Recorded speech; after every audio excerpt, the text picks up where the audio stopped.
हमारे पास यहाँ पे दो टेबल्स हैं, कस्टमर्स टेबल और ऑर्डर्स टेबल। कस्टमर्स टेबल में मेरे पास दो कॉलम्स हैं, कस्टमर आईडी और कस्टमर नेम। कस्टमर आईडी में हमारे पास दो नल वैल्यूज हैं, और जो दूसरा टेबल है ऑर्डर्स टेबल, उसमें हमारे पास है ऑर्डर्स आईडी और कस्टमर आईडी। और यहाँ पे कस्टमर आईडी में तीन नल वैल्यूज हैं, और ये जो दो टेबल्स कनेक्ट हो रहे हैं कस्टमर आईडी से कनेक्ट हो रहे हैं। इनको हम डिफरेंट मेथड्स के साथ ज्वाइन करके देखेंगे और देखेंगे कि नल वैल्यूज कैसे बिहेव करती हैं। मैंने ये टेबल्स का लेआउट यहाँ पे भी बना के रखा हुआ है। ये मेरा कस्टमर्स टेबल है, ये मेरा ऑर्डर्स टेबल है। तो सबसे पहले हम देखते हैं कि अगर इन दोनों में इनर जॉइन लगेगा तो नल वैल्यूज कैसे बिहेव करेंगी। इनर जॉइन ले रहा हूँ मैं यहाँ पे, ये दो टेबल्स हैं मेरे पास।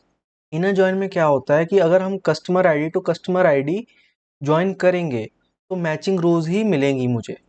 तो ये कस्टमर आईडी इस कस्टमर आईडी के साथ मैच हो जाएगी। दैट मीन्स कि ये रो मुझे दिखाई देगी इनर जॉइन में। सिमिलर फैशन में ये दोनों भी मैच हो जाएंगी और ये भी मुझे दिखाई देगी। फिर उसके बाद अगर मैं देखूं यहाँ पे तो 3 4 कहीं भी यहाँ पे प्रेजेंट नहीं है ऑर्डर्स टेबल में। दैट मीन्स कि ये रोज मुझे नहीं दिखेंगी। अब मेरे पास आता है नल। नल यहाँ पे भी प्रेजेंट है कस्टमर आईडी में, और ऑर्डर्स टेबल में भी नल यहाँ पे प्रेजेंट है। तो हम ये देखेंगे कि क्या ये नल हमें मैचिंग रोज में दिखेगा कि नहीं दिखेगा इनर जॉइन में। मैं क्वेरी लिखता हूँ इनर जॉइन की, select asterisk from customers inner join orders on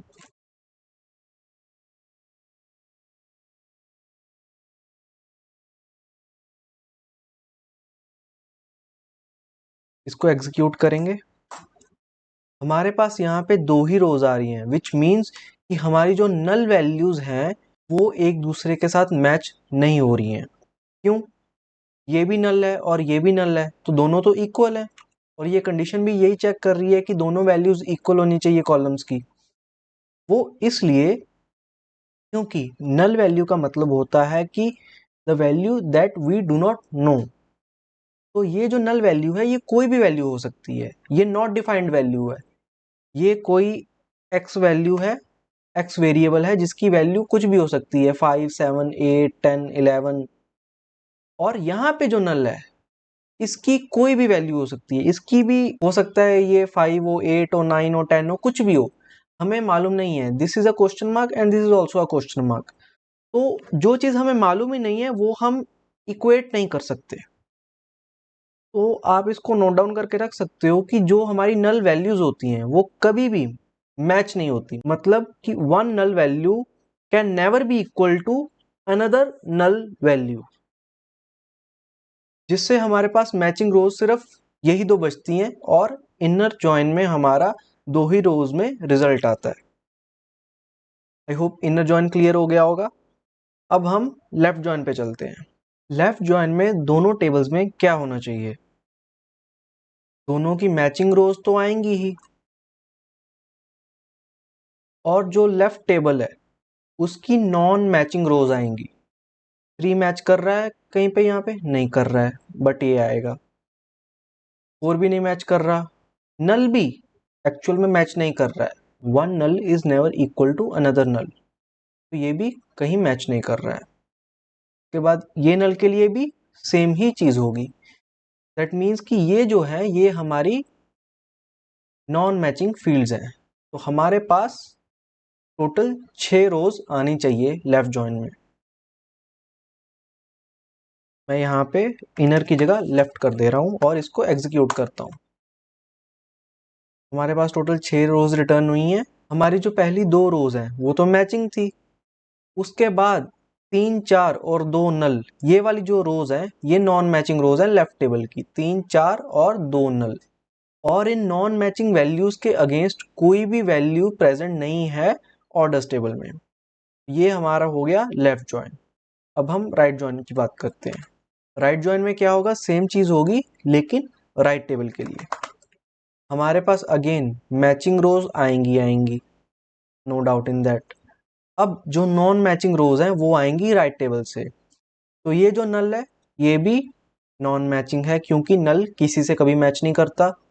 again 5 is there which is also non matching. और ये जो 2 नल हैं ये भी नॉन मैचिंग ही है। हमारे पास टोटल 6 रोज बनती हैं यहाँ पे भी। 2 पहली रोज मैचिंग आ गई और जो ये 4 रोज हैं नल देन 5 देन 2 नल्स, ये हमारी नॉन मैचिंग रोज हो गई राइट टेबल से। अब हम आते हैं फुल जॉइन पे। फुल आउटर जॉइन में हमारे पास मैचिंग रोज तो आएंगी लेकिन हमारे पास जो नॉन मैचिंग रोज है वो लेफ्ट से भी आएंगी और राइट से भी आएंगी। हमारी ये जो 4 रोज हैं ये नॉन मैचिंग है लेफ्ट टेबल की और ये जो हमारी 4 रोज हैं ये नॉन मैचिंग है राइट टेबल की। विच मीन्स कि ये जो 2 रोज बन रही हैं हमारी ये बन रही है मैचिंग। इसके बाद ये जो 4 रोज आ रही हैं ये है लेफ्ट अनमैच्ड, ये 4 रोज।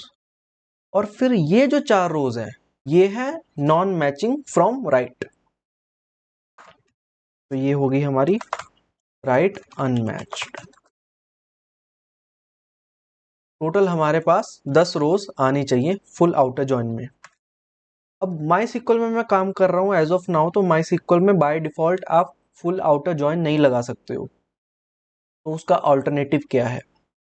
अगर आप SQL सर्वर पे काम कर रहे हो तो आप डायरेक्टली फुल आउटर जॉइन लगा के देख सकते हो ये आउटपुट। अब इसका ऑल्टरनेटिव ये है कि हमें लेफ्ट और राइट जॉइन दोनों साथ में लगाने पड़ते हैं, फिर उनको यूनियन करना पड़ता है। यूनियन मीन्स कि हमारी जो रोज हैं वो एक दूसरे के ऊपर स्टैक हो जाएं। यूनियन के बारे में हम फ्यूचर वीडियोस में डिटेल में बात करेंगे। अभी के लिए आप ये सोच लो कि यूनियन एक क्वेरी के नीचे दूसरी क्वेरी ऐसे स्टैक कर देता है। मैं इसको एग्जीक्यूट करता हूं तो ये मेरे पास kind of full outer join का आउटपुट आ गया। हमारे पास कितनी रोज आ रही हैं टोटल 10 कैसे आ रही हैं, 2 मैचिंग आ रही हैं विच आर दीज 2। उसके बाद हमारी नॉन मैचिंग रोज आ रही हैं टोटल 4, ये आ रही है हमारी लेफ्ट टेबल से which are these 3 4 and 2 nulls. फिर उसके बाद हमारी नॉन मैचिंग रोज आ रही है राइट से जो कि है ये नल 5 एंड 2 नल्स। तो हमने सारे बेसिक जॉइंट्स लगा के देख लिए हैं और at the end of the day सिर्फ एक ही चीज हर जगह काम कर रही है कि null is not equal to null. And one more thing, अगर मैं स्ट्रिंग में नल लिख दे रहा हूं तो वो नल इक्वल होगा दूसरे स्ट्रिंग में नल के। ये दोनों वैल्यूज हमेशा इक्वल होंगी। अगर कॉलम में स्ट्रिंग की फॉर्म में नल लिखा गया है तो वो जॉइन में शो होगा because this is a string value. लेकिन जो नल वैल्यू है उसकी अपनी प्रॉपर्टीज होती हैं, ये नल वैल्यू नहीं है, ये नल लिखा गया है स्ट्रिंग में। Both are 2 different things. I hope कि आपको नल वैल्यूज का बिहेवियर समझ आया होगा जॉइंस के respect to. And thanks for watching.